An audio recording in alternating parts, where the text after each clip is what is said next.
Hi, my name is Michelle Harrell. I'm an associate professor at Montgomery College in the nursing program, and today I'm going to be talking about simulation for the student with disability. The Institute of Medicine report titled The Future of Nursing Leading Change, Advancing Health addresses the healthcare workforce within the Patient Protection and Affordable Care Act and the redesign of the healthcare system. In this report, nurses are called to expand their role, ranging from health promotion, disease prevention, coordination of care, and cure of palliative care. In addition to this, the nursing profession is called to improve education and training through an increase in proportion of nurses with BSN degrees to 80% by 2020, and to develop innovative competencies for practicing nursing and transform nursing curricula to engage nurses at all levels. And thirdly, it calls for us to expand diversity of students, faculty, and workforce to meet the demands of culturally diverse population across the lifespan, and this includes students with disability. When you think about equity of health and healthcare, the World Health Organization defines equity as the absence of avoidable or remediable differences among groups of people. The spectrum identified includes different groups such as socially, economically, demographically, or geographically should be free of these differences. Health inequity in respect to health determinants, access to resources needed to improve and maintain health outcomes. People with disabilities in the United States account for 12% of our population, and the government continues to work to reduce inequalities. Policies and directions addressing health inequalities for individuals with disability include improved access to health and human services, increased research to support decision making, strengthened health and human services workforce capacity, and the inclusion of disability services in public health programs. Disabilities enhances cultural and linguistically relevant healthcare. Prospective nursing students with disability have in many cases faced inequities and therefore prefer not to apply to the nursing program. And this is sad because we are losing the richness of our diversity in the nursing programs. It is imperative that nursing educators comply with the laws set in order to provide a level playing field during the application into the nursing program. There is strength in diversity. Formalized entry pathways to nursing institutions of higher learning are emerging in the United States, and as such, we are seeing a paradigm shift from the medical perspective of disability and how limitations can disqualify a student to reviewing how institutions of higher learning can comply with Section 504 of the Rehabilitation Act of 1973 in guaranteeing access for people with disability. That said, accommodation of disabled students in the clinical site is indeed possible, and as such, you will see disabled students starting to emerge in your clinical groups, and you will need to be able to adjust their simulation assignments so that they are able to also participate in a meaningful way and have equity and access to the clinical experience. The clinical experience can be adjusted to facilitate learning of the disabled students. Some modification examples would include practices, policies and procedures, and provision of auxiliary aid and services for people with disability. A deaf student, for example, may need an assistive device such as an amplified stethoscope or even a sign language interpreter. The reasonable accommodation in this case provides access and opportunity for learning without fundamentally altering the curriculum in which you teach. Skill performance is another area where you have to look at what your disabled student is able to do and modify how they're able to perform the skill.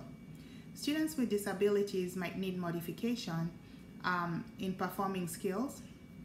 An example of a modification of a skill is a student who has attention hyperactive disability disorder might be stimulated by external stimuli, tactile, auditory, and visual. So for example, in a fundamentals of nursing class, if your goal is to ensure that this student is mastering safety or infection control, you might want to make the scenario very simple where you have clear-cut objectives. You don't have many interferences such as a family member in the room trying to interject, a patient interrupting the student with a lot of pain needs, IV pump beeping, because that might overstimulate the student to where the objective and the intentional, the meaningful learning is lost out of that. You will make a very clear plan where the student walks into the room and is able to interact with the patient and meet the objective with which you wanted everything to happen. So that way they don't lose confidence in themselves and the simulation experience does not become a traumatic experience. The faculty, in an essence, has to facilitate a safe learning environment where skill demonstration is a shared responsibility between the student and maybe even a peer that is completing the skill with them. So for example, if you have a scenario where you're trying to ensure that infection control is maintained with inserting a urinary catheter, maybe in a medical surgical 1 class, you might pair the student that has the attention hyperactive disability, or a student that has a paresthesia of the arm but still can use the arm, where the arm has limited use, where the student might be inserting the catheter while the peer is able to stabilize the mannequin and hold the legs apart, so that the student still gets the experience of putting in the catheter with the peer helping, and they both maintain the sterile field. Peer learning can translate to earlier integration of students into the nursing community, the nursing student community too, because trust building by working together will help them form a relationship where they can even become study partners and hopefully continue to support each other as they pursue their education in nursing. Denying access to nursing program of disabled students negates the opportunity to integrate this population into the college environment, and as simulation educators, we want to try and abate that as much as we can. Nursing students use multiple patient care equipment that can pose safety hazard if not used correctly. Some of the equipment can be adopted to students with disability to help them achieve the clinical requirements that we want. An example of an equipment that you might be able to adapt in a simulation experience includes using patient lifts that can help with safe transfer. For example, if you're doing a mobility simulation, the student can work with their peers where the peers help position the mannequin or the standardized patient into the mobility device, and the student with a disability can help in maneuvering the mechanics by using the equipment, so that way they feel that they are also utilizing their intellectual capacity to support their peer with maneuvering the medical equipment. Allowing the adaptation of skills with the use of equipment can further promote the success of the student in the clinical environment.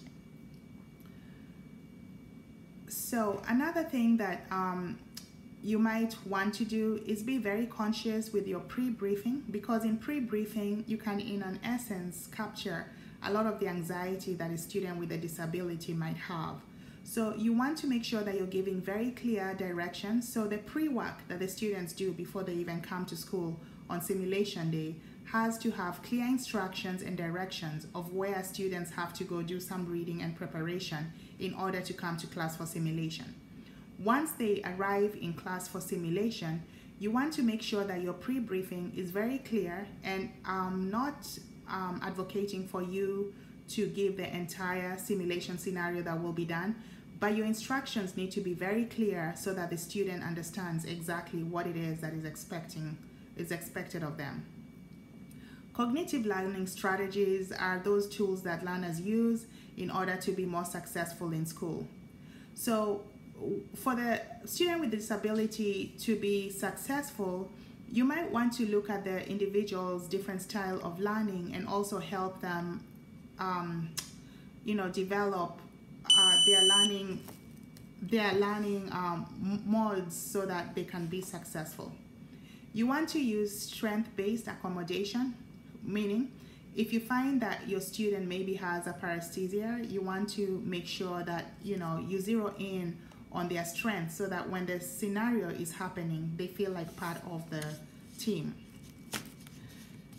So simulation students with disability should really be allowed to participate in the simulation experience, because simulation of real life simulations can help them build confidence before they actually go into the hospital to take care of a real life patient. This will build their confidence, and you can also, as the educator, identify gaps in skills and ability so that you're able to help them remediate that, for example, with independent completion of lab hours, so that by the time they get to the hospital, they're feeling more confident. The student is not compromised when students are being performed in a real life experience. Collaborative learning, which includes learners working together, is another area where you can help the students. So for example, you have a student with disability, maybe you can have sim partners identified at the beginning of the class, where each student in your clinical group has a simulation partner that they're going to work with for the semester. This will help the student with a disability, number one, not feel marginalized to where they only have the partner but everybody has a partner. So you're still promoting equity. And then also you could rotate the partners, so the partner that's helping the student with a disability does not feel like they have an additional responsibility. But in my case, in teaching students with disabilities, they're usually very conscientious, and by the time they arrive in junior college, they have learned how to manage their disability, and they actually work harder to be prepared for the simulation experiences, and that usually helps them to be successful.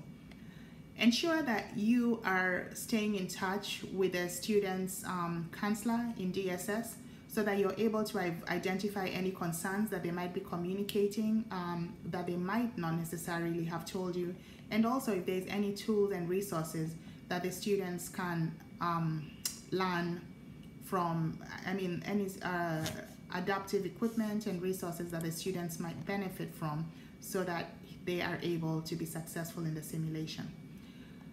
It is okay for you to stop a simulation experience if you find that a student with disabilities is becoming overwhelmed, or that the simulation is taking a turn out of the objectives, and you can go back and pre-brief the class again, and then come back after the students have had a chance to just decompress and feel that it's safe for them to try again, because you always want to ensure that the simulation experience is a positive one, to where students are willing and wanting to engage.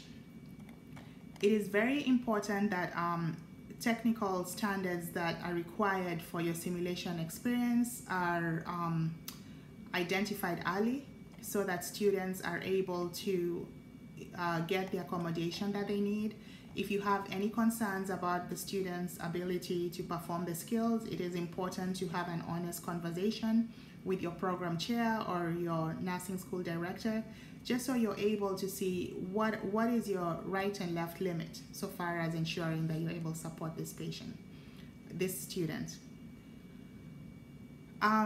Be aware that simulation can help students who are